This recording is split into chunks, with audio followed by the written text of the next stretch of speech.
The Department of Child Protective Services has become a protected empire, built on taking children and separating families. That caseworkers and social workers are very often guilty of fraud. They withhold and destroy evidence. They fabricate evidence, and they seek to terminate parental rights unnecessarily. That the separation of families and the snatching of children is growing as the business grows because state and local governments have grown accustomed to having these taxpayer dollars to balance their ever-growing budgets. My report is concerned with the children and parents caught up in legal kidnapping. Save the baby, save the baby, save the kids. Have the baby, let it grow, just let it live. Save the baby, save we bring the social baby, workers into homes of parents to help them deal with how to raise their children. And then it appears the Department of Child Safety has lost them. Don't want the same thing for your seed. How you go and take that life and be back out here on your knees? What if your mama aborted you? How that statement make you feel? You tell me. Well, in the last few months, I've done a series of investigations into CPS. Until now, CPS told me they had no comment, but now they are giving us access. 2 Child Protective Service workers are facing charges in the murder of a 3-year-old Detroit boy. Today, it was the state manager's turn to take the stand. But to me, these numbers seem very alarming. The latest numbers show that in April 2020, the Arizona Department of Child Safety listed 229 runaways and 42 missing children. That totals 271 children that have been taken by the Arizona Department of Child Safety. Save the baby, save the baby, save the kids. Have the baby, let it grow, just let it live. Save the baby, save the baby, save the kids. The American Child Protective Services system is in crisis. Parents say that their children were seized by CPS agents who broke into their houses and funneled their children into underground sex slavery. The story of the battle between a mother and Child Protective Services. Every person that I spoke to today had a heartbreaking story of how they... Today, a protest outside the Harris County Child Protective Services office. Further testament to just how many lives have been touched by this little girl. This is Judge Lois Haight, Rebecca Hardy, and Jill Fannin, the 3 judges that we're here protesting against. These judges are taking children away from their parents. They're allowing perjury in the courtrooms. They've been found guilty of doing this numerous times. Andrea Wood is the president of the activist group California Family Advocacy. The counties need the money. I have records of the Contra Costa County saying that they're broke, they're in financial stress, they need money along those lines. And they need to take these children away. So they're actually trying to make false allegations against parents. They're trying to force children under what's called suborned perjury to lie against their parents.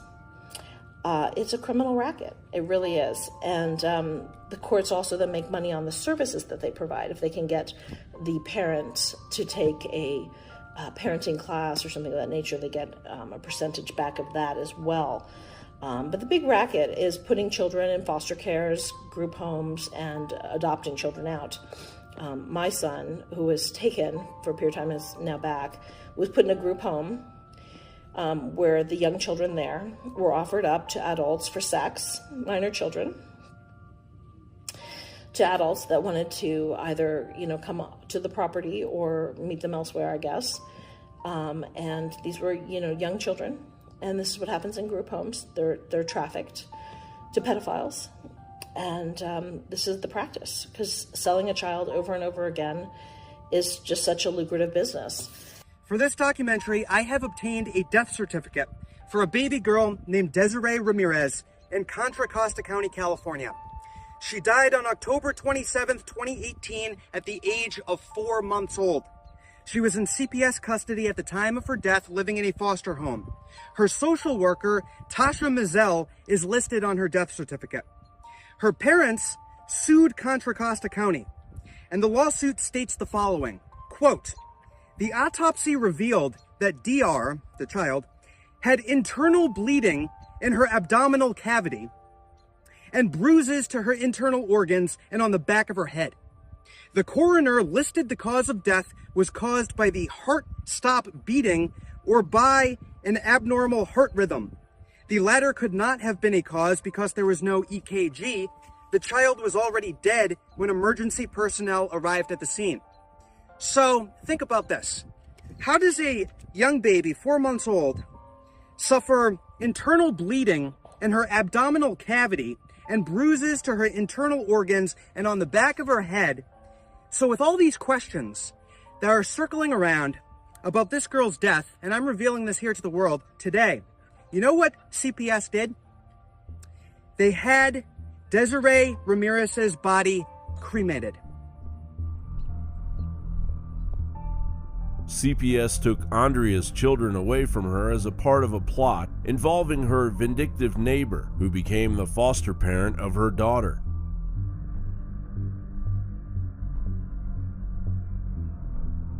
Andrea's story echoes the stories of parents around America who say that CPS kidnapped their children and subjected them to pedophilia, drugging, and even death. The social worker who has supervised Andrea's daughter, Acacia Chidi, has a criminal record and numerous aliases. Broward Sheriff's Office records show that Acacia Hasina Chidi has been known by other names, including Shindana Monique Bell, Shindana Monique Thomas, Acacia Chadi, Donna Monique Thomas, and Corey Bell. On May 27th, 2007, Acacia Chidi got arrested and she was charged with aggravated battery with a deadly weapon, disorderly conduct, breach of the peace, resist officer obstruct without violence, and criminal mischief. She assaulted an officer with a deadly weapon in an airport. She has more than one charge on her record. According to sheriff's records,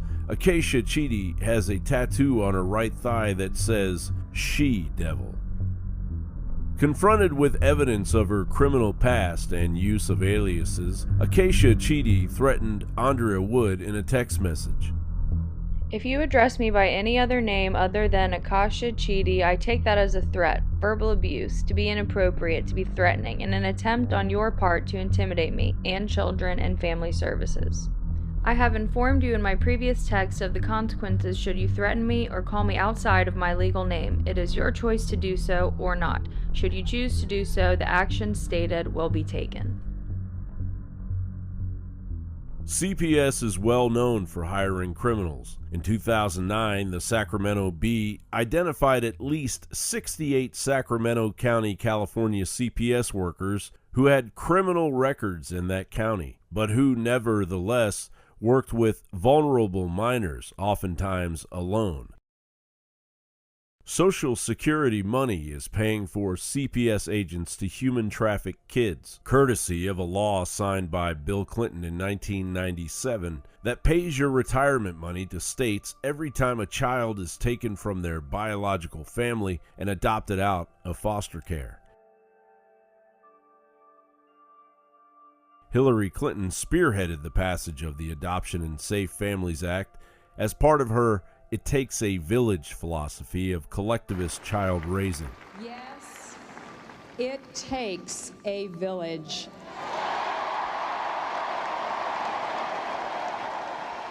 In 1977, Hillary Clinton's mentor, Mary Jo Bain, reportedly said, In order to raise children with equality, we must take them away from families and communally raise them. Mary Jo Bain later served in the Bill Clinton administration's Health and Human Services Department, leading the Children and Families Division during the welfare reform push during the period in which Hillary Clinton crafted the Adoption and Safe Families Act. Under the law, states receive Title IV incentive payments from Social Security, originally totaling $4,000 for foster children who get adopted and $6,000 for special needs children who get adopted.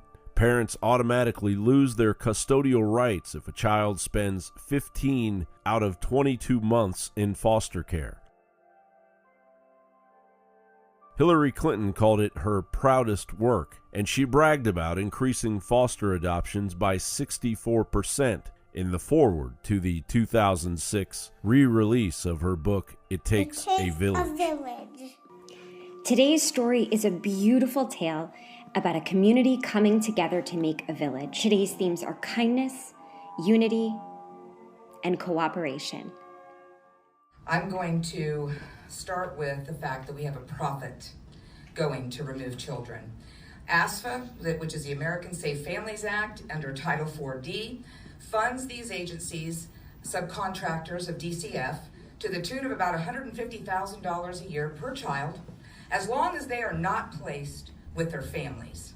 If the biological family gets a child back, then the states don't get the money to keep the human trafficking business afloat. Therefore, the state courts have an incentive to detain the children in order to make money. It is a for-profit business known as Kids for Cash. According to Congress's numbers, by April 2018, the federal government had already sent $613.9 million in Social Security money to states in the form of ASFA incentive payments. Ever notice how Social Security is bankrupt now? The government is using your retirement money to traffic children.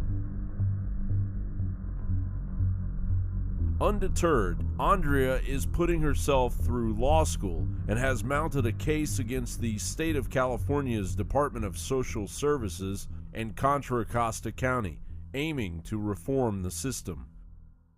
The lawyer representing Andrea in her case, Mark Angelucci, was recently murdered by a man who dressed up as a FedEx delivery man.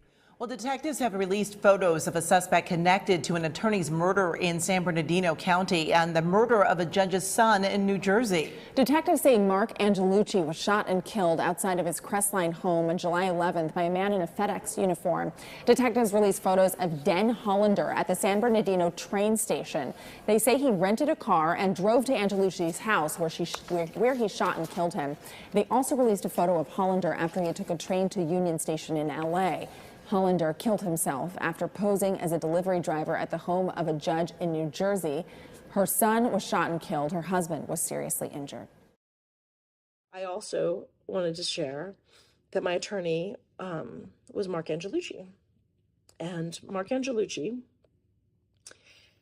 was very against child trafficking and criminal behaving judges. He went after a judge and won. I believe that was in Louisiana.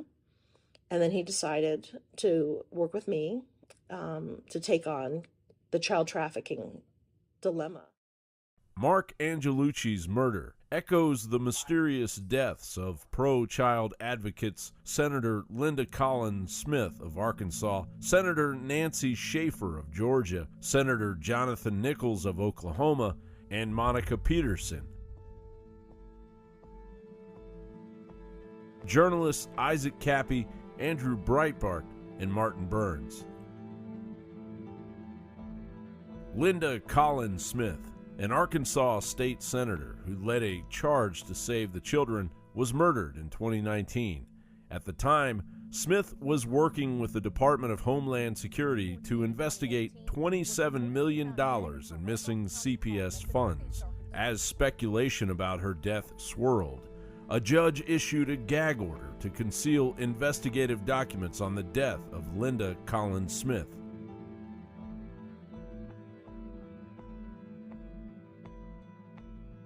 The late Georgia State Senator Nancy Schaefer was a pioneer in the CPS reform movement. In 2007, she authored a report called The Corrupt Business of Child Protective Services. It's a privilege for me to join you tonight and to be with you in some pro-family policy here. I will share with you on the unlimited power of Child Protective Services. I served in the Georgia State Senate,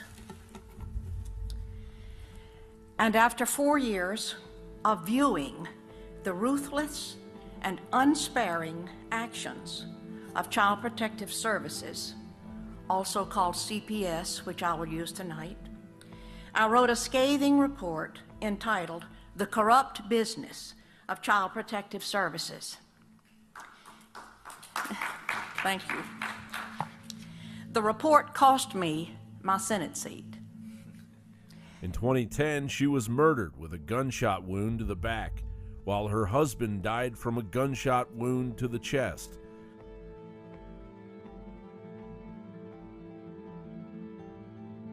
State Senator Jonathan Nichols of Oklahoma led an effort and introduced a bill to punish child sex predators with the death penalty. In 2019, he was shot to death in another questionable quote-unquote suicide.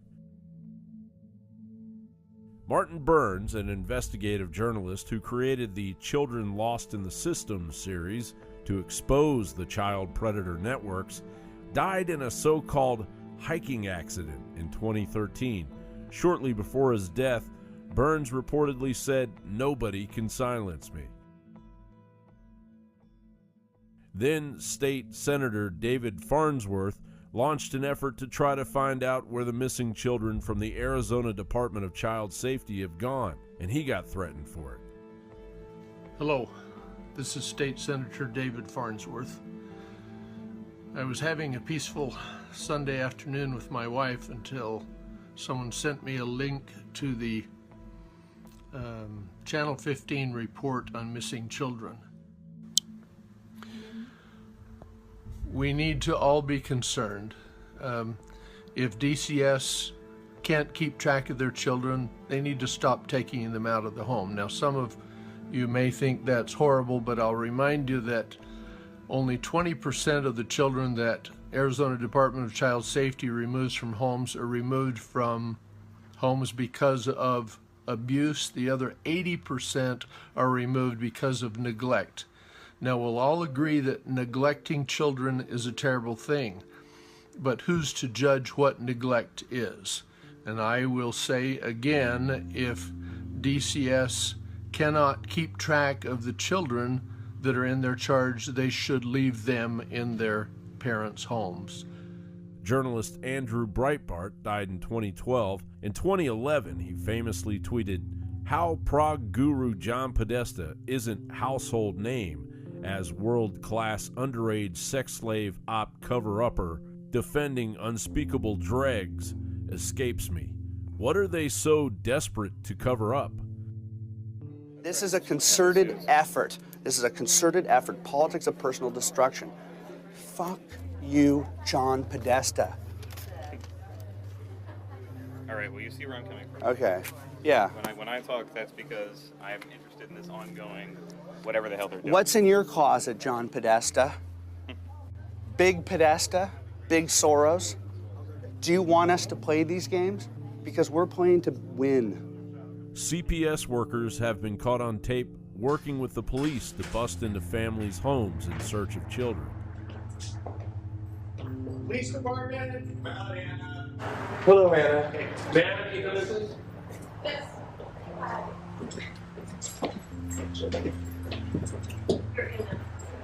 You want to take away my baby? You want to take away my baby? I want to make sure that he's safe and he is safe. You want to go with me to the hospital?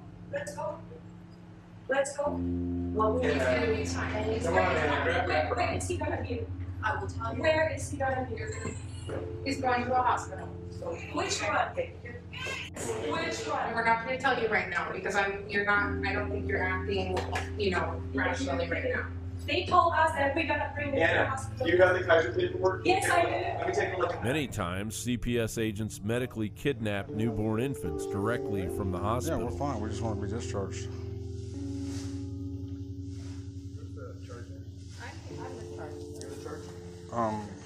Can you take that security thing off so we can leave? No, we can't.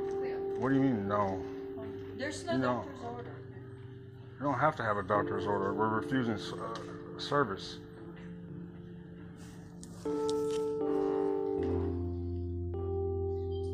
There's no doctor's order. We don't have to have. You're being recorded right now. So I'm just letting you know. The mommy can go. The baby can go too. Cannot go with the mom. What do you mean the baby can't go with the mom? Yeah. Why? There's no order. Then get the doctor up the here. mommy can go. Get the with doctor an up here AMA. so we can be discharged. Yeah, There's nothing wrong with the baby. We're calling the doctor. Please. How you doing, sir? What's your name? What's your name, My sir? name's not important, man. Okay. My rights are being violated. The baby doesn't leave? Okay. What do you mean the baby doesn't The leave? baby's not leaving? And we have San Bernardino PD coming up. Well, have them come up. Oh, they are coming up. Good. Okay. So you can stand by if you want, or you can we can escort you out. Why isn't the baby leaving? Well, you don't want to talk. You don't want to tell me your name, so we're done talking. Okay? So either you can go back to the room and wait, or you can wait for San Bernardino. They have my name. Okay. So you're violating my rights right now, man. You can leave, sir. Oh, I'm not You gonna can leave. leave. I have my family here. Oh, okay. So where's the doctor's orders? The movement to stop Child Protective Services is about to explode.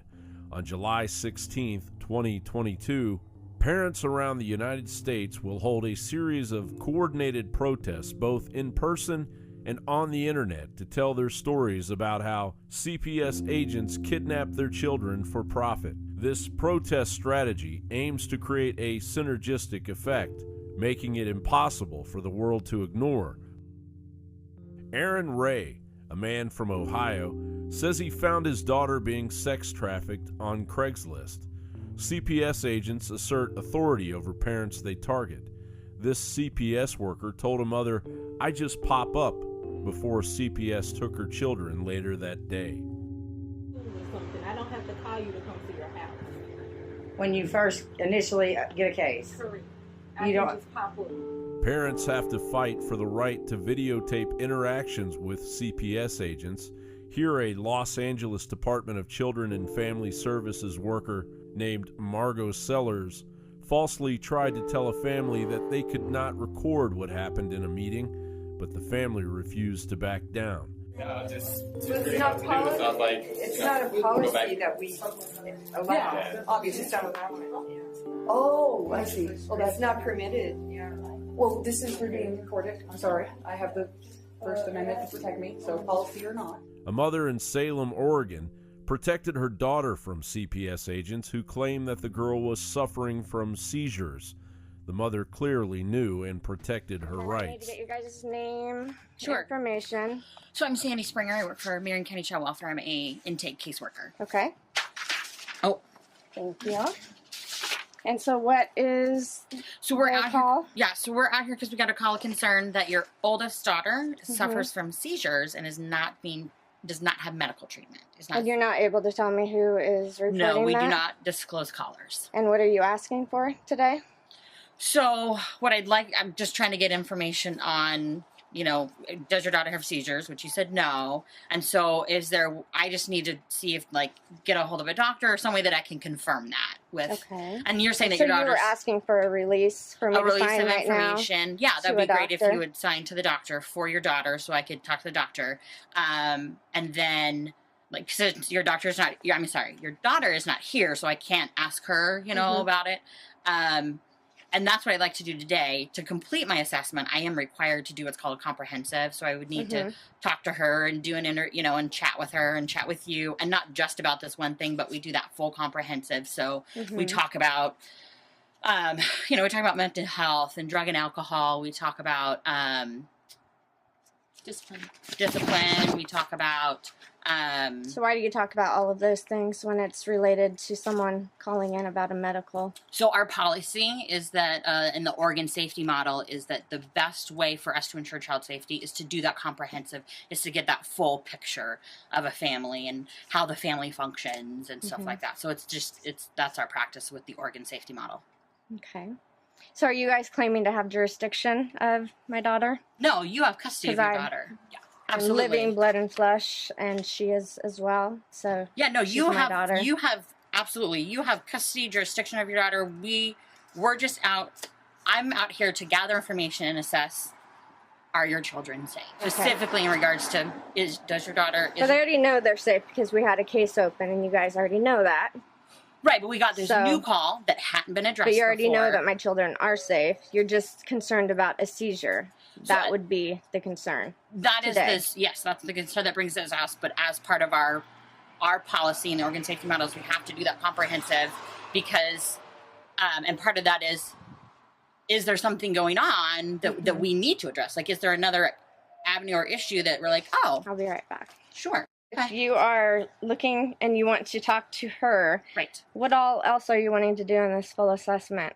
So part of the full assessment is like, so we would talk to you. I'm required to talk to legal parents, all legal parents, so dads and moms. I'm required to talk to anyone who lives in the home. That includes children and their parents. Like, I'm required to notify all legal parents, hey, I talked to your child. That kind of stuff. So it's all there. So it's not just about talking to Alashay today and closing the assessment, like you said. Yes, you said I'm going to talk to everyone. That's part all of the kids. comprehensive. Okay. So because you just said that you were going to talk to Alashay. Yes, and you were I going do to need to close talk the assessment after talking to her, is what you said. I have it on video. So I apologize if that was misinterpreted. So I do have to talk to her before closing it, but before closing it, I'm also required to do a comprehensive with everyone. Because I dealt with this last time with people saying things and it not being recorded and it being completely different. And I'm not dealing with that this time. I understand. There needs to be everything up front, and it's very frustrating. Other people are calling in. I know you guys get multiple calls all the time, and they already saw in the last case, I'm a good parent. There was nothing. So it's very frustrating that someone can just call and say something. It is, absolutely. And that you guys come in with some kind of authority, you say, to interfere with people's lives. It's absolutely frustrating. It's very frustrating because that's not the way that America is set up. We're supposed to have privacy. We're not supposed to have our parental rights interfered with. There should be due process. The bottom line is there should our be a job is jury. safety, child safety, and it's our job I to go out understand and that, assess but and with ensure it. safety, you also need to protect the parents and the family together. That means due process rights and not to interfere in families' lives like that. As long as children are safe, then we don't Yes, want to. I understand that. I've done a lot of research on this since last time. Yep. So, and it's right before Christmas time, so this is another thing. Stressful. So when did this call come in? So the call came in, today. It came in today. Okay. So, it came in today, 12:23. You guys are pretty fast on moving, huh? Well, the policy is that it needs to be addressed within 2 to 24 hours. Former social worker Melinda Murphy worked in Los Angeles County and turned against the CPS system. Murphy's revelations about CPS misconduct are breathtaking. And so I think what your audience will be most interested in what we do is that we go out and we do an independent investigation of what's happening, and we report back to the parents' attorneys. So, for example, I'm asked all the time to go observe visits. Okay. And I'll read the social worker report beforehand. The social worker reported to the assessment of what's happened, what she's viewed or he's viewed. Or the HSA, where we talk about, previously the human service aids. Okay. And I'll read that there was no bond between, for example, a teenage son and his father. The son, didn't want to visit with his father. The father has no parenting skills. Recommending terminate, reunification. Yeah, everything. So then I'll go and observe the visits, and I'm telling you, 80% of the time, what I see is completely different than what's in the than what they actually reported. You see a beautiful family. You see a close bond. And not all the time, but I just do a, I'm just honest. I'm just going to go see what I see based on my experience, And for that example, I went out and. The father has excellent communication skills with his son. His father's very approachable. They're hugging. The son's asking if he could come live with the father, but the court doesn't get that information. The court gets only what the social worker is reporting, which is erroneous information. So that's why I love my job. When I was hired, the people who hired me said, you're not a hired gun. You're not a hired gun. And I said, well, finally, finally, exactly. For over 20 years. And what I do is they said, just tell us the truth. Tell us what we want the truth. Tell us the truth. Say, do you think, tell us, do you think the parent needs some, more help with something, or do you think that social worker's on track or not on track? But like I said, 80% of the time, it's just complete mismatch. CPS workers in Prescott, Arizona were caught wearing professional kidnapper t-shirts, rubbing it in the faces of parents who have lost their children.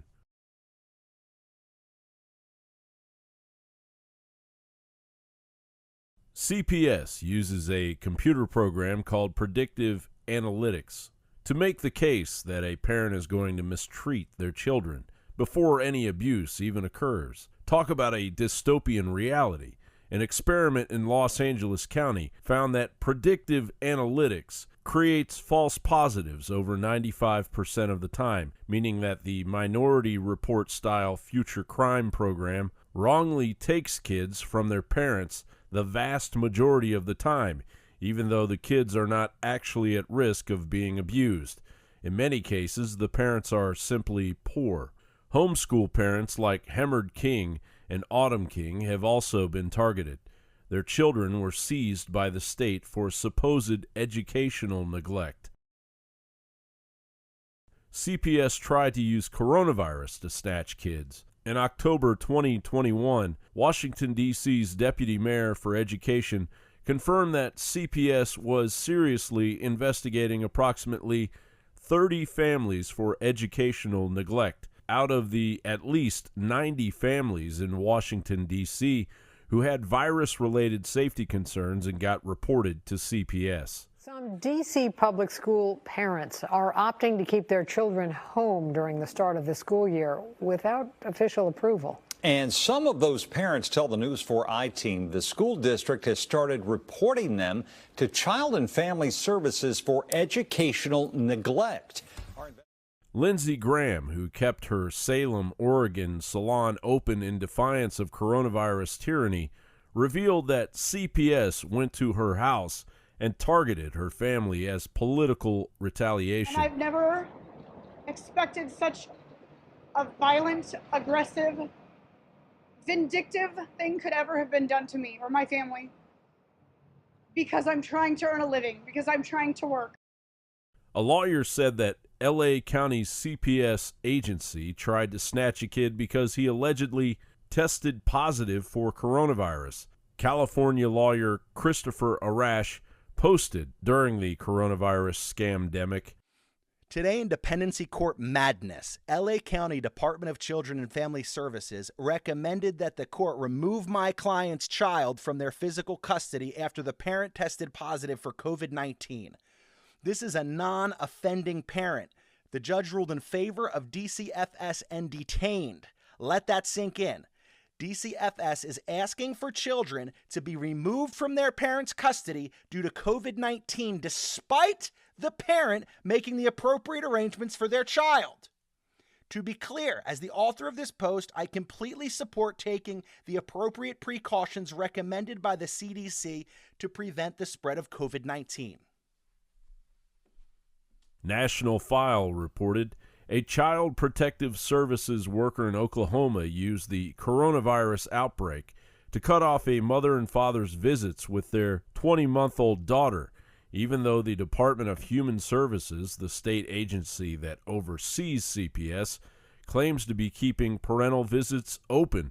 DHS statewide has suspended all visitations due to the virus, so after today's visit, we cannot approve any more visitations until it is reinstated, said CPS permanency worker Danielle Dillman in a Friday morning text message to Andrew Ritter regarding his 20-month-old daughter who was seized by the government for failure to thrive due to low infant birth weight after the girl's mother chose to breastfeed her.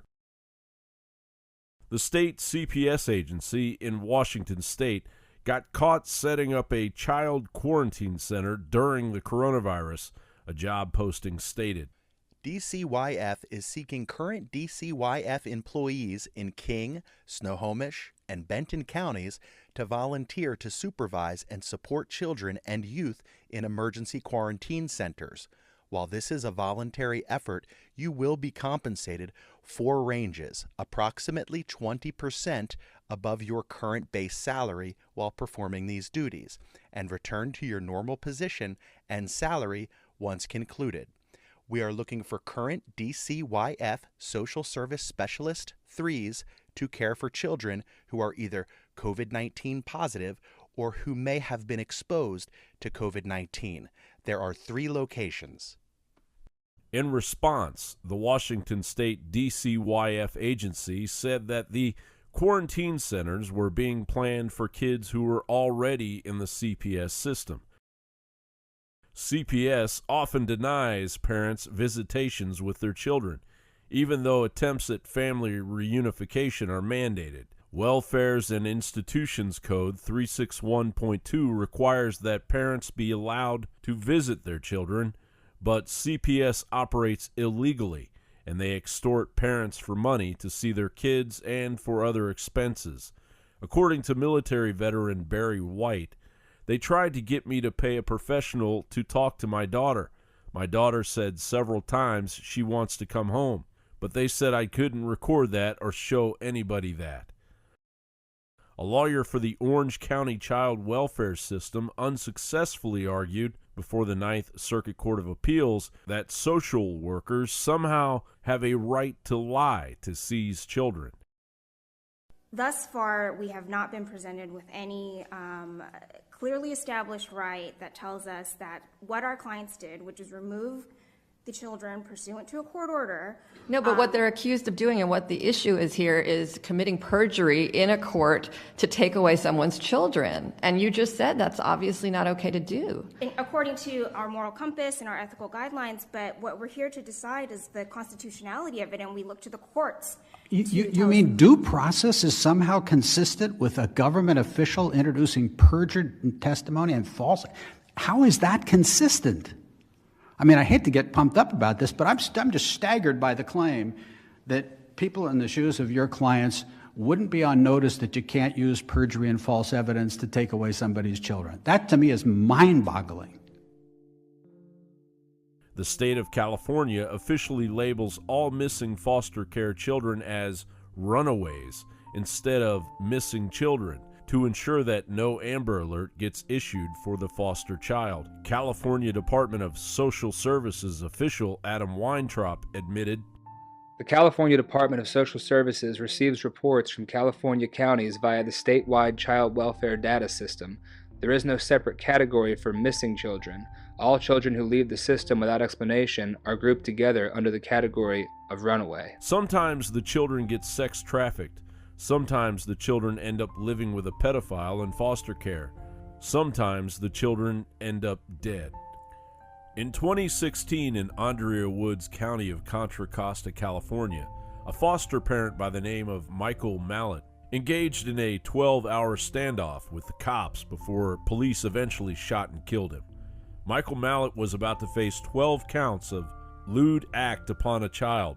Family members had no idea that their children were living with a dangerous alleged pedophile. A father whose daughter was living with Mallett told journalist Patrick Halley about his nightmare. Apparently, an 11-year-old girl who was living on the same property with my daughter, she said something.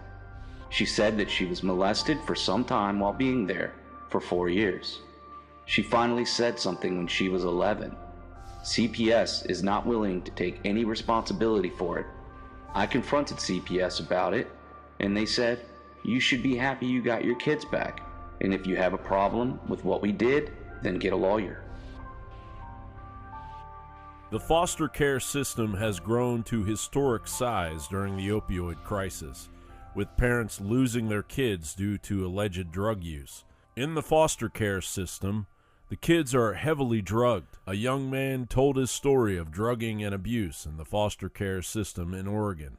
If I were to tell you that CPS is stealing children from perfectly loving homes, would you believe me? Oh yes. I went through that myself.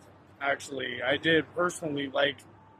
Actually, my own. I was taken away when I was 5 years old in the state of Oregon, and well, I was in DHS for till I was 18, and then they basically dropped me off at the mission when I was 18 because I was too difficult for them. And they basically drugged me all my life. I went through 28 different foster homes. Some of them did some fucked up shit. A lot of them did fucked up shit. The child welfare system barely monitors its own mass drugging of the kids. Foster kids are much more likely than other children to be drugged. In July 2020, at the height of racial protests, National File reported government-funded youth groups as well as foster care providers and social workers are encouraging, supporting, and in some cases organizing young people under their jurisdiction to protest against racism and the police in the aftermath of George Floyd's death.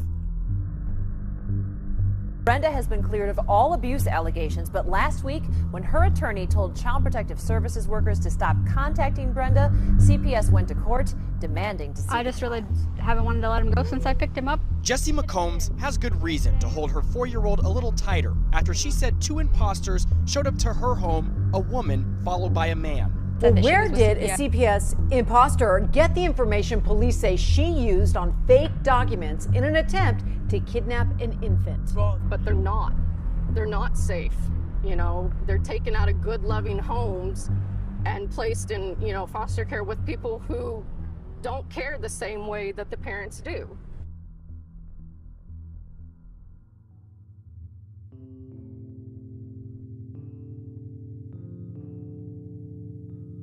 In the election year of 2020, President Donald Trump answered the concerns of parents with an executive order that did not go far enough to stop CPS abuses, but at least seemed to move the ball down the field in the right direction. Trump's executive order established a federal review process to prevent unnecessary removal of children and indicated that parents could access federal funds for their legal representation. The mainstream media largely ignored Trump's achievement. At President Trump's White House Human Trafficking Summit, Attorney General William Barr discussed how the Trump administration took down a child trafficking ring operating within the CPS system in New York.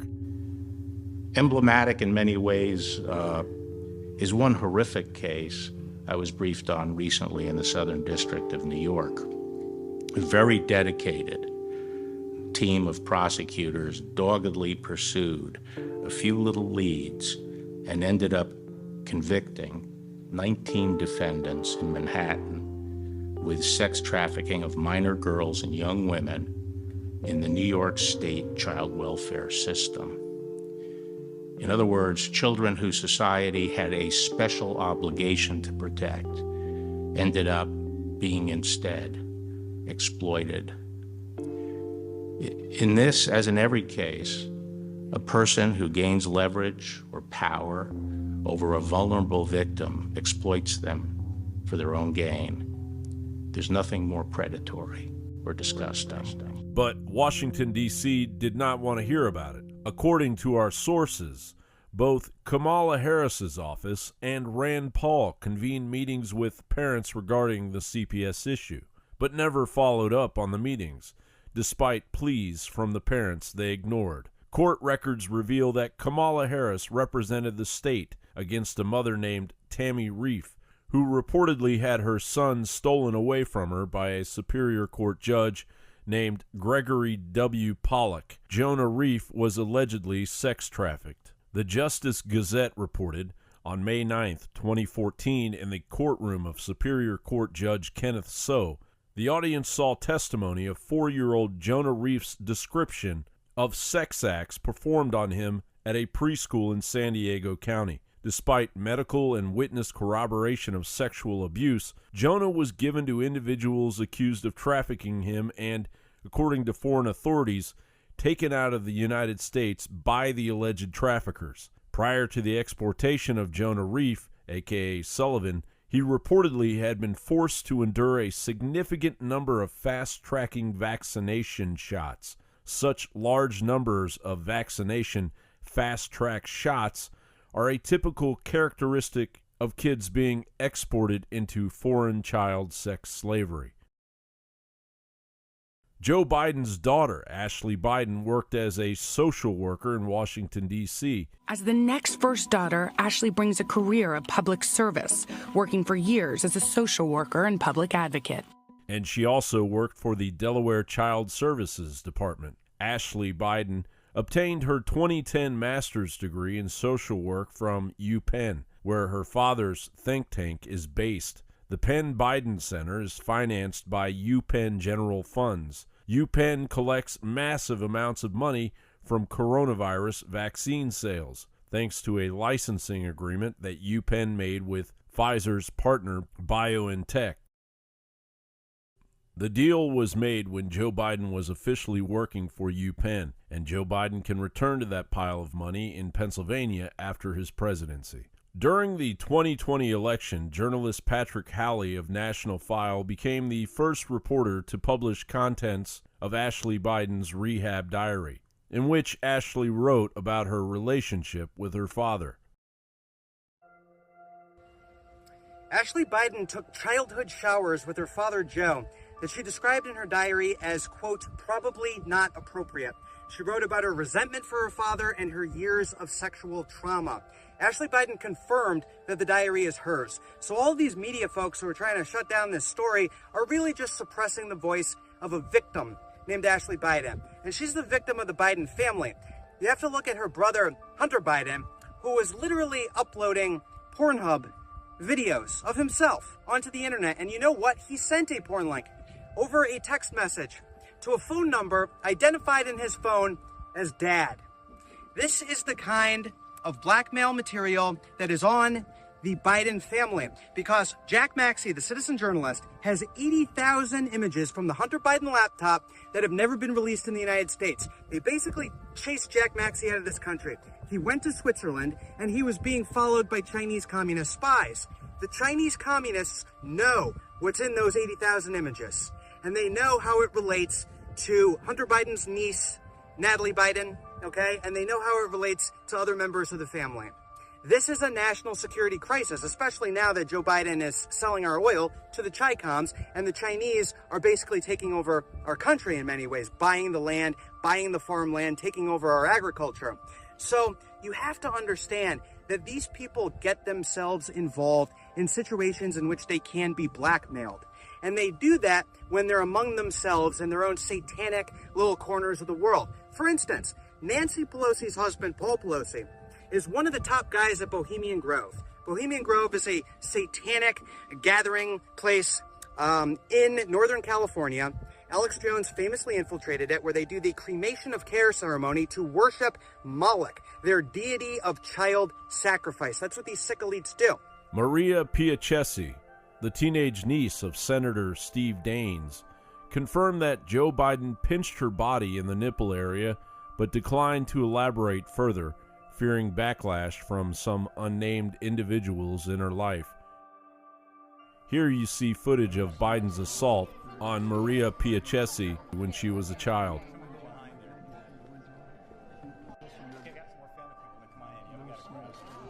Al Sharpton offered up another sleazy sacrifice to Sleepy Joe at the White House.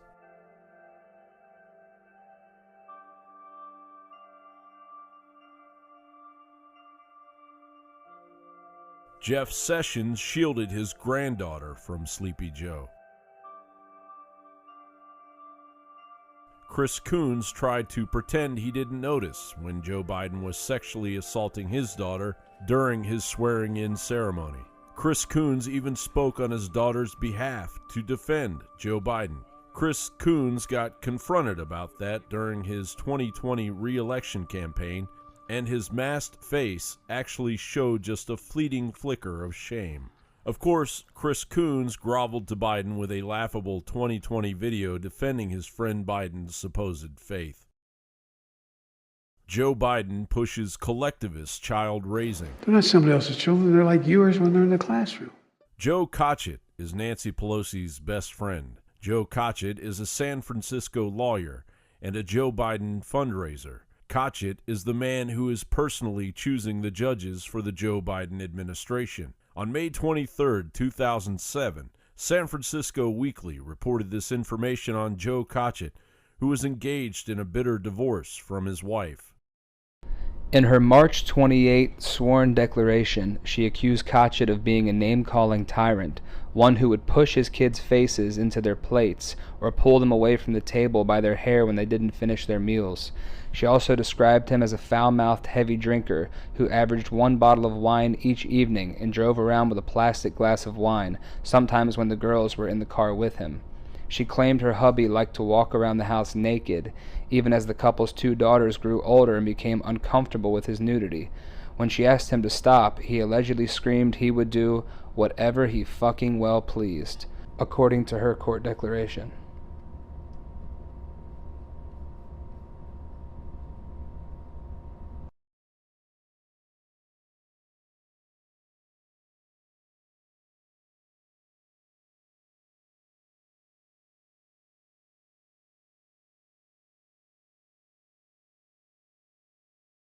Karina Feng is a victim of the Pelosi crime family. As the Taiwanese-American daughter of a legendary healing spa owner in San Francisco, Karina was targeted by Paul Pelosi Jr., Nancy's son. Paul Pelosi Jr. falsely got Karina's children taken away as part of an intimidation campaign to get possession of Karina's property, which has become a drug den under the documented supervision of Paul Pelosi Jr.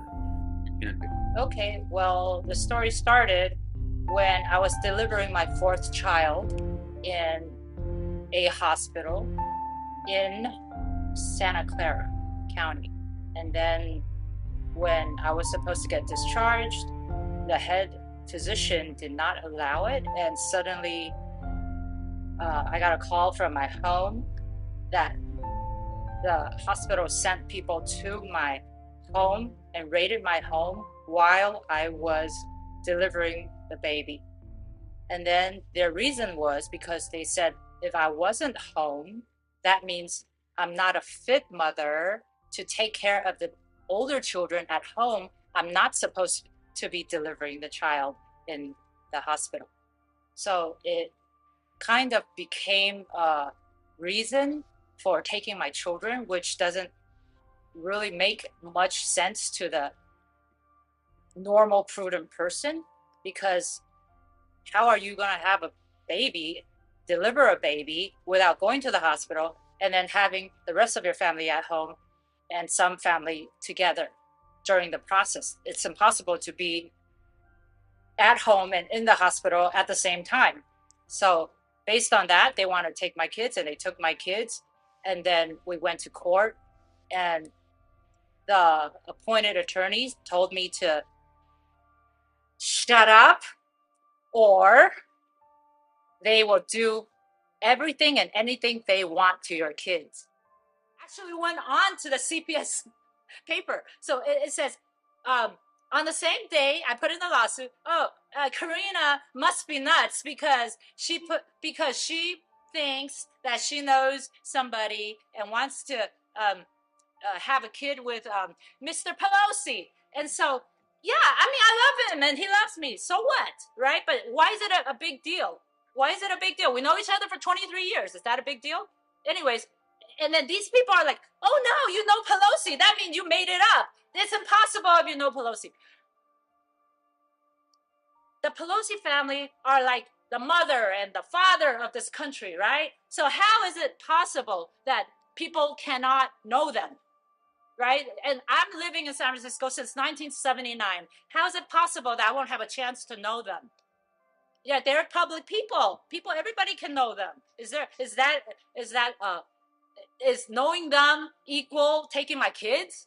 Just because I know them is a fault? Then who wants to know them anymore? Nobody on this earth wants to know or have anything to do with them if knowing them equals taking their kids, right? So basically, I'm not worried about what I did about putting in a lawsuit. But when you put in a lawsuit, when you're treated like that, and then at the same day, another complaint goes into the social worker's office, telling the social workers, instructing them to destroy your family because of something that you didn't do wrong, then there's a big problem right there. We just need to reform that a little bit, and everything will be a lot better.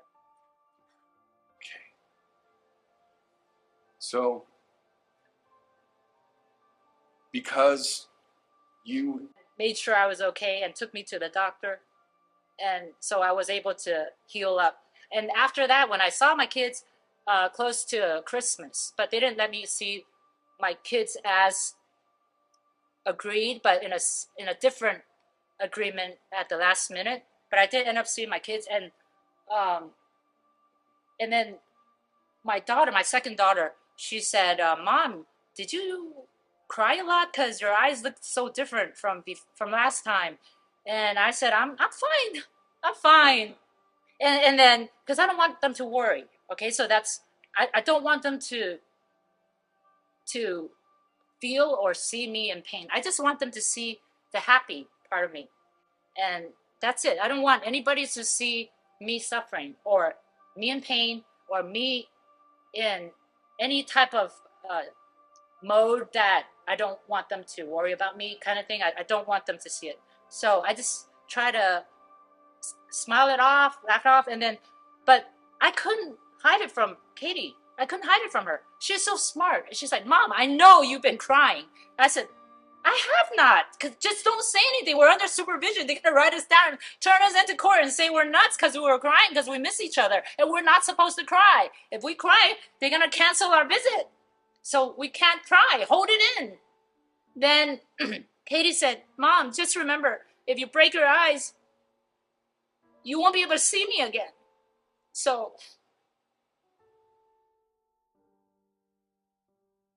the initiation ceremony for Skull and Bones, the secretive fraternity at Yale University that has produced scores of political leaders, including George W. Bush and John Kerry, reveals the Satanism of the globalist elites.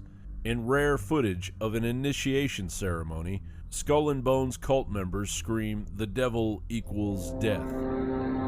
He's come pretty close. She was part of a team that successfully recorded part of the initiation ceremony that takes place in the Tombs courtyard. Okay, you have the doorway here. Yeah. Okay, then to the right you have a hedge, and then Yeah. you have an evergreen tree. If you follow that line straight back, courtyard's in there. Ah, okay. So that's where they have the ceremonies in the outdoor part of it was indoors. So we only got to see the outdoor part. Right. We only got to and to listen to the outdoor part. God only knows what went on indoors. And what did you hear? What was it you know? You managed to get this unique It was access to it. disgusting. It was gross. I mean, they were pretending to murder people. What was the tone of it, though? Was it jokey or was it Vicious. quite... No, it wasn't jokey at all. It was sick. It's about the only way I can describe it. It was sick.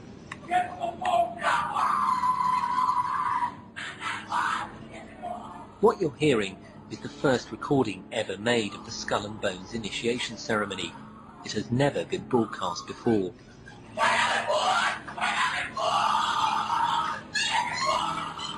15 new members of the club are being introduced into the macabre rituals of Skull and Bones by the senior students who are about to graduate. The club has what some might see as a strange fascination with death, skulls and bones.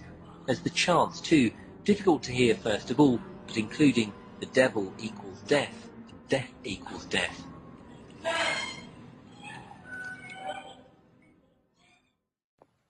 Paul Bonacci is a victim of childhood sex trafficking. Now, Paul Bonacci claims that in 1984, he took part in an orgy at Bohemian Grove that turned into a snuff film in which a child was murdered as part of a satanic ritual, evidently.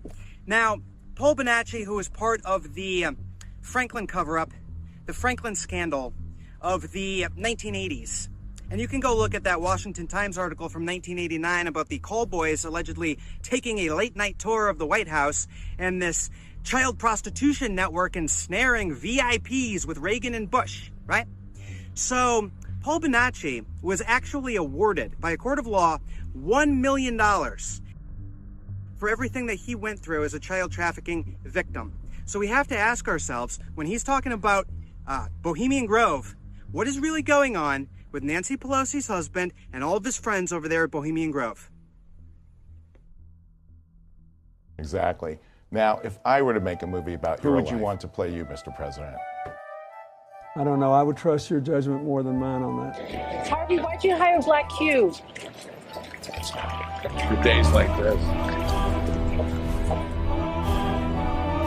fair to say Black Cube operated like a military operation? It is fair to say that. I think that the way the Black Cube is set up, it mirrors the experiences that the in your founders views had in about Israeli intelligence. Epstein working for the Mossad, what intelligence agency would trust Jeffrey Epstein? You know, it was also widely reported that Bill had a friendship or business or some kind of contact with Jeffrey Epstein. Used his mansion in Palm Beach for sexual escapades with girls under 18. It's not one thing, it was many things that I did not like. The fact that Epstein was allowed to travel to Israel reflects his vast business interests around the world. But allowing someone soon to be imprisoned on felony charges to leave the country is highly irregular. He was told that Epstein belonged to intelligence and to leave it alone. Nothing to say. 2 people dead inside of your apartment, just looking to give you a chance to respond. Do you find that to be a coincidence, sir? How about President Clinton? No. You hesitated.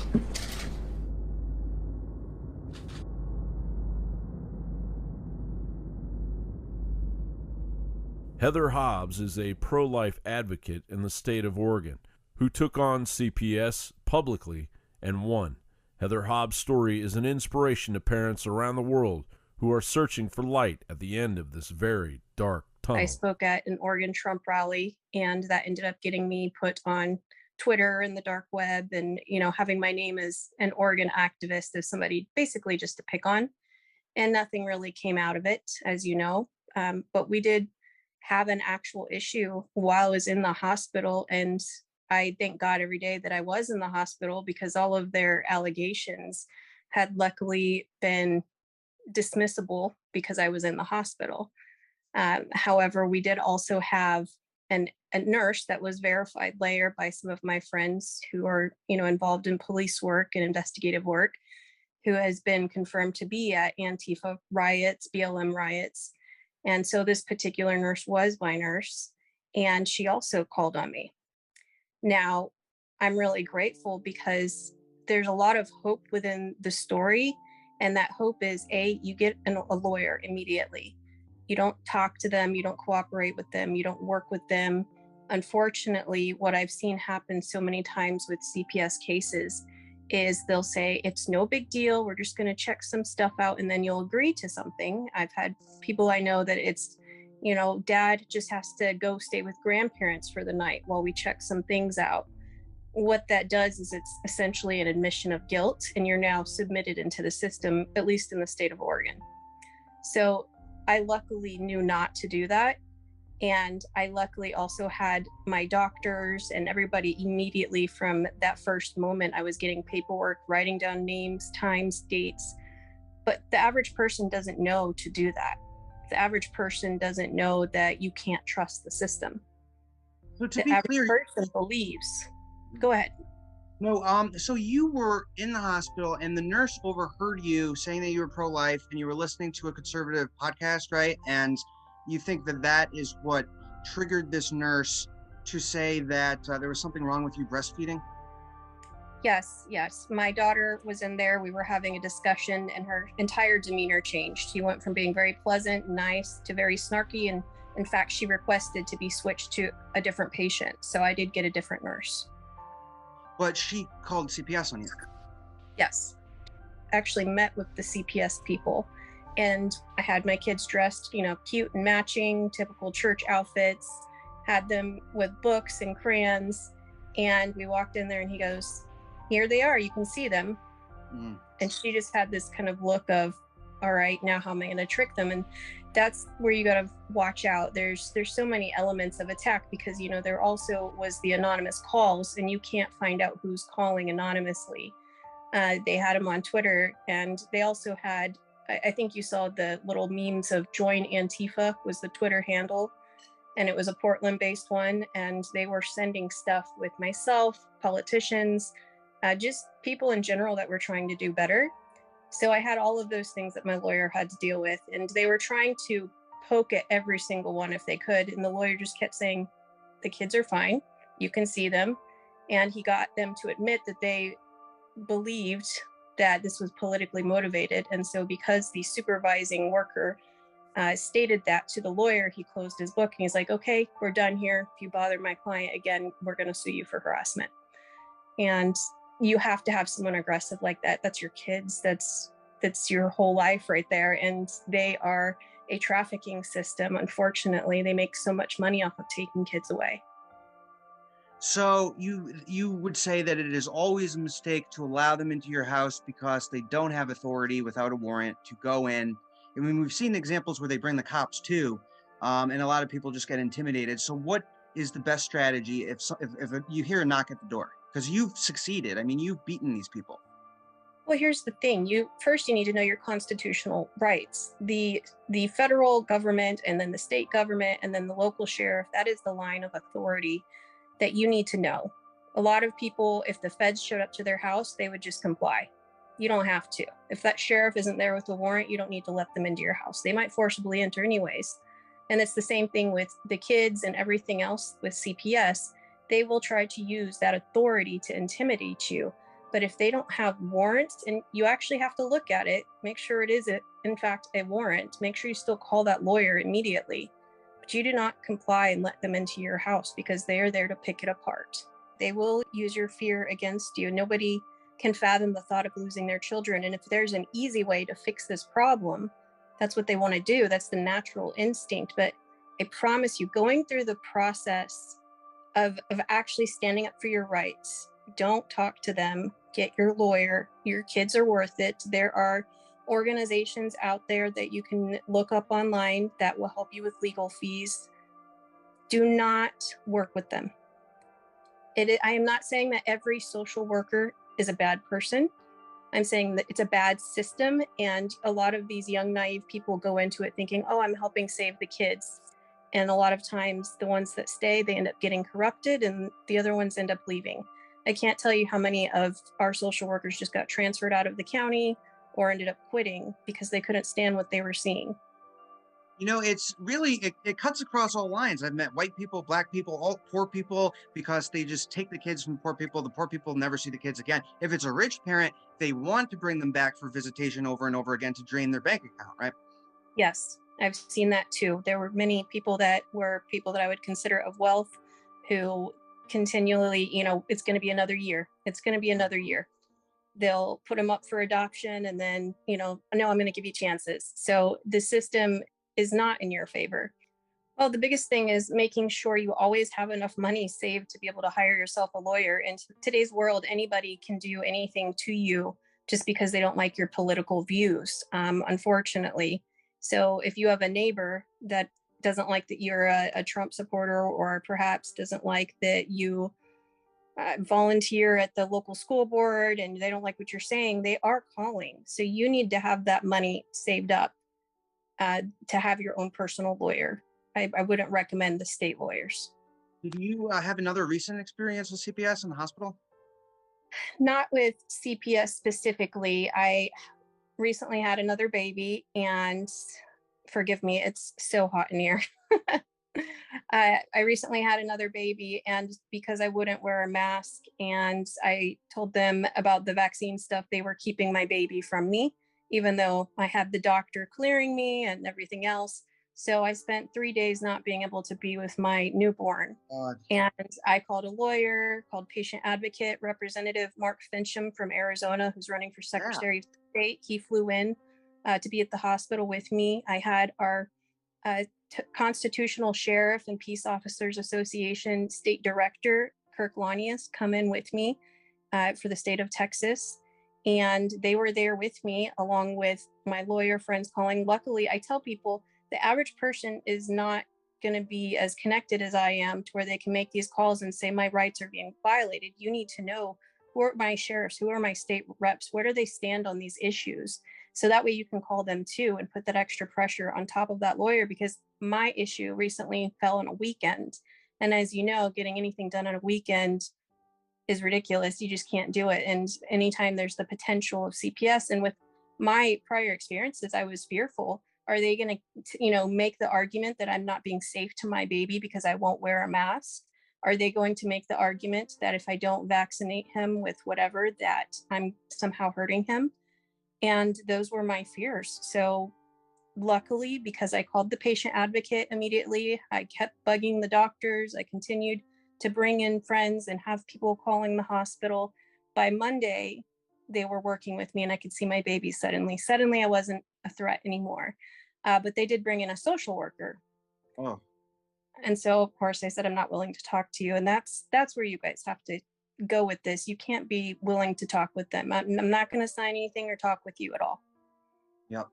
Well, Heather, I really appreciate your time. And I think that you can inspire a lot of people because you've had a couple of successes now in which you just say, I'm not taking this. I'll get Mark Fincham here. I'll get, anybody I need to get here to protect these babies. And so well, get your pastor, get friends from church, if you having a good community is really important.